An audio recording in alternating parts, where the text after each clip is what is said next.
कि वो युवा साथी ओमवीर सिंह वो मंच पर आए और सभा को जोरदार तालियों से स्वागत करेंगे।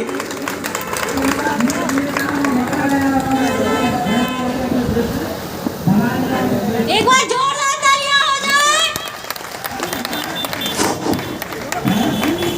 सबसे पहले तो मैं केबीसी कोचिंग का धन्यवाद करना चाहूँगा कि उन्होंने यहाँ अपने विचार व्यक्त करने का मौका दिया।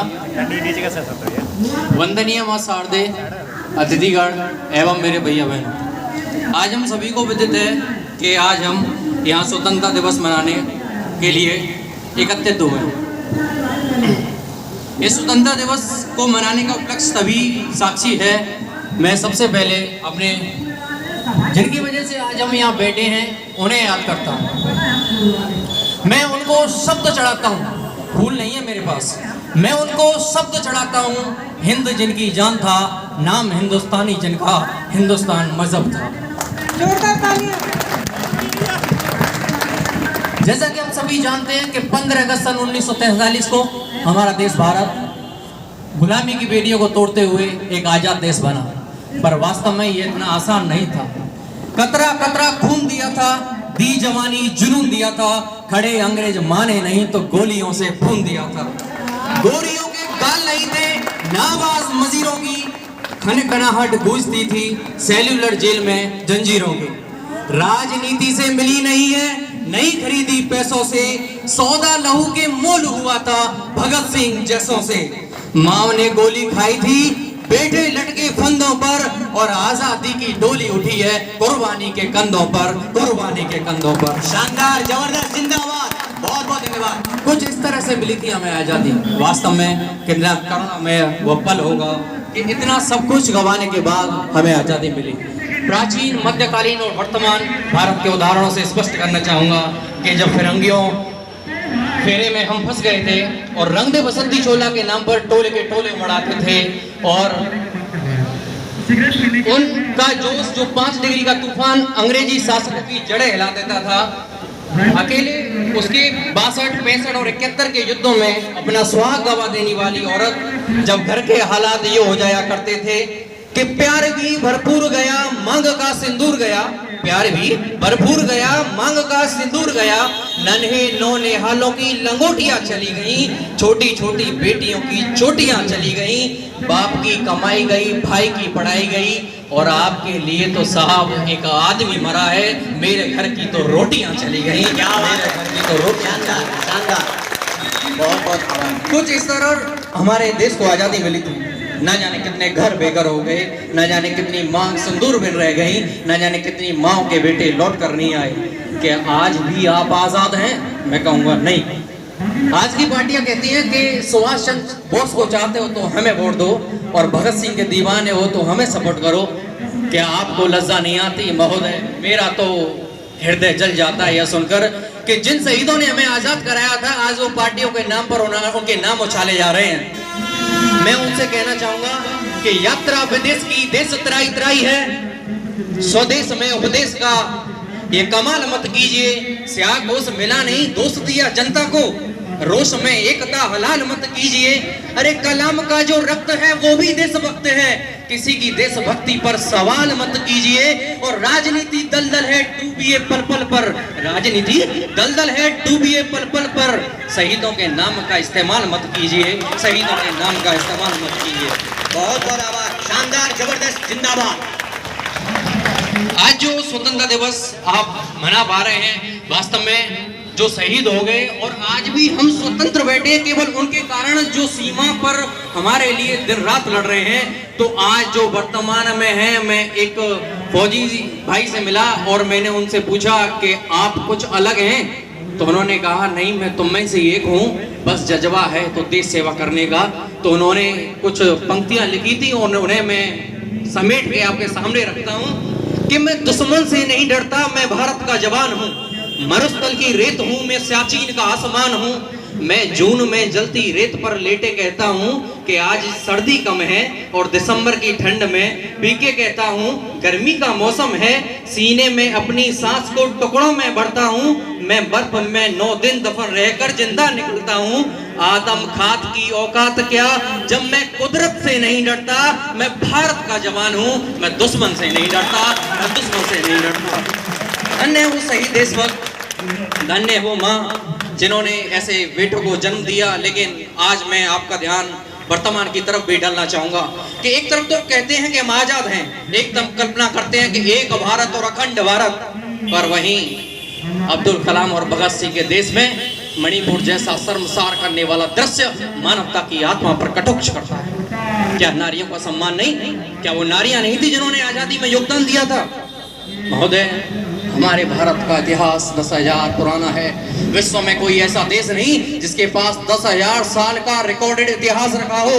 और उस इतिहास का पन्ना पलट के देख लीजिए, एक ही गवाही आएगी कि इतिहास में जिसने औरत का दर्द नहीं समझा, और इतिहास ने भी फिर उसको मर्द नहीं समझा। और हिंदू धर्म में भी कहा गया है कि तत्र नार्यन्त पूजन्ते रमन्ते तस्य देवता, अर्थात जहां नारियों की पूजा होती है वहीं देवताओं का वास होता है।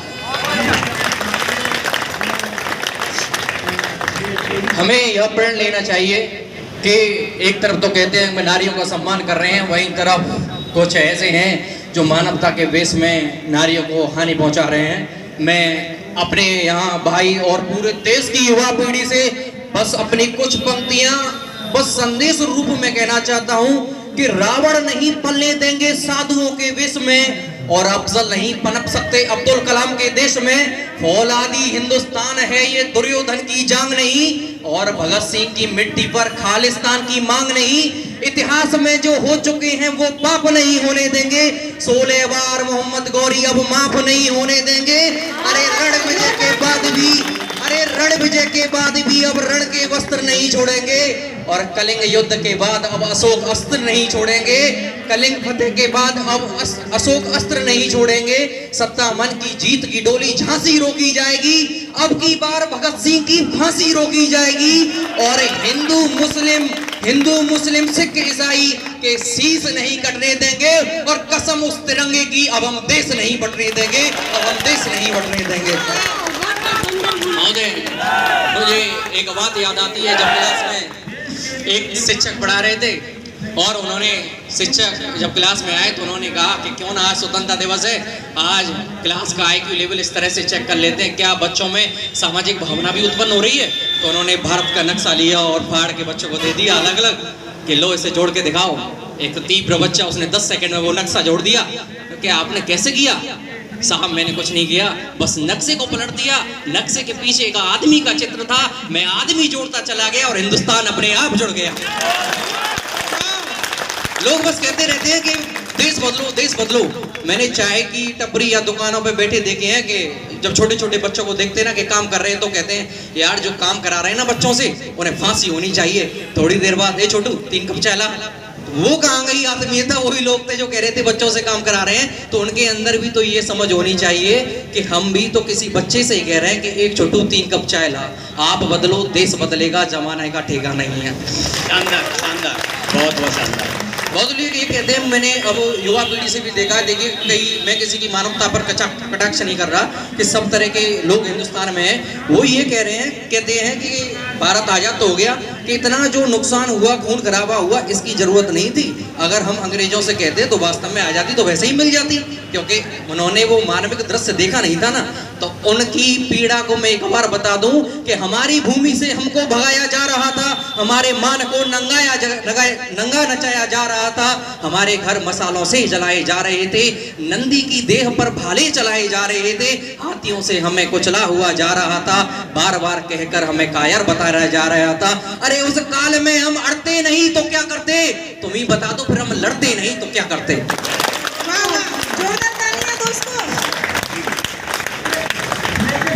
आज जब कारगिल के युद्ध के बारे में तो सबने सुना है ना, कारगिल के युद्ध के बारे में सबने सुना है। तो मैं एक हमारी एज के हमारे फौजी भाई थे, 20 या 21 साल के, जब वो कारगिल के युद्ध पे गए हैं, तो मैं थोड़ी देर के लिए सारी सभा का ध्यान अपनी तरफ चाहूंगा।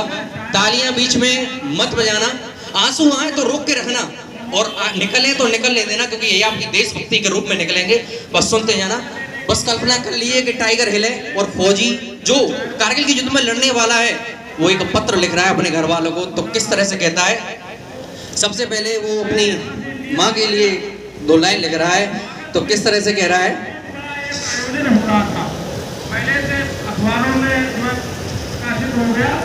माँ तुम्हारा लाडला अभी रण में घायल हुआ। यह वो लिख रहा है जो कारगिल का युद्ध लड़ने जा रहा है, जिससे अपने प्राणों की पता नहीं है मरेगा कि जिएगा। शहीद होगा, मरेगा तो मैं गलत कह रहा हूँ, शहीद होगा वो देश के नाम।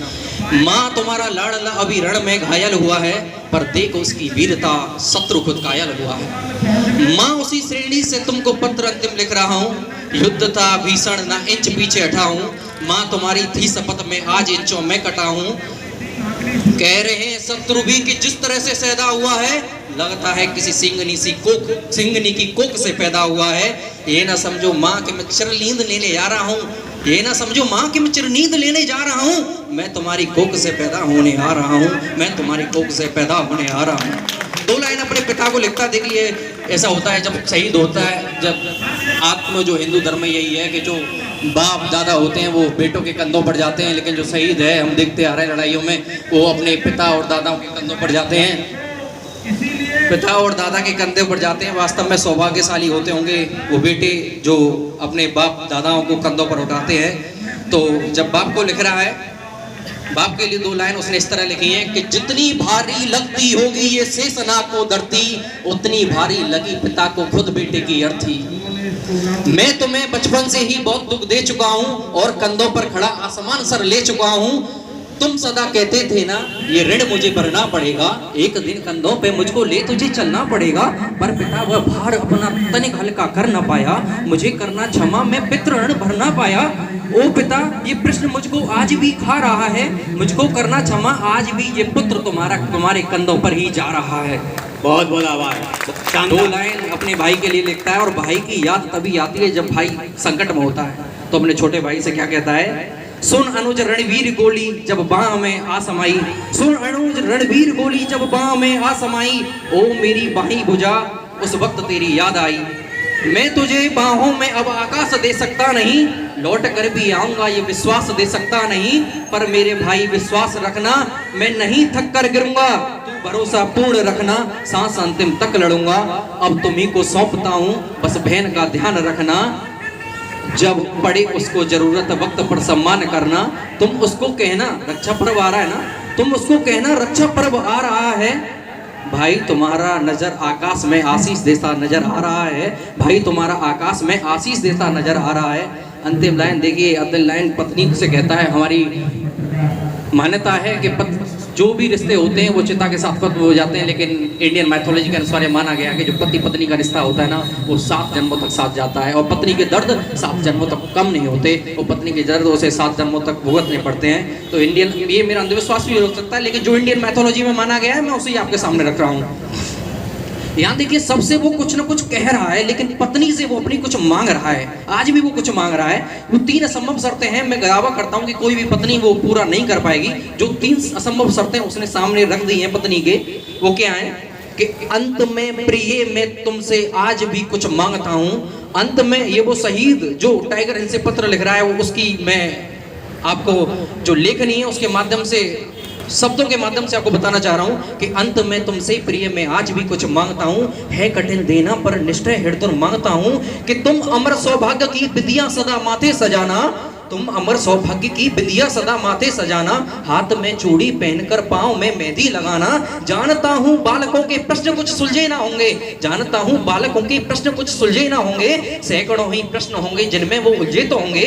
पूछते होंगे पापा हैं कहाँ कब आएंगे, पापा हैं कहाँ कब आएंगे, साथ में हमको लेकर घूमने कब जाएंगे, पापा हमको छोड़कर जाने कहाँ बैठे हुए हैं, क्या उन्हें मालूम नहीं है हम उनसे रूठे हुए हैं। तुम उन्हें समझाना यो जिद पे अड़ जाते नहीं है, और जो ज्यादा जिद करते हैं उनके पापा घर आते नहीं हैं, उनके पापा। बहुत ही शानदार, अंतिम लाइन, सैनिक भी विदा हो रहा है और मैं भी विदा हो रहा हूँ, तो आपको जबरदस्त चाहूंगा।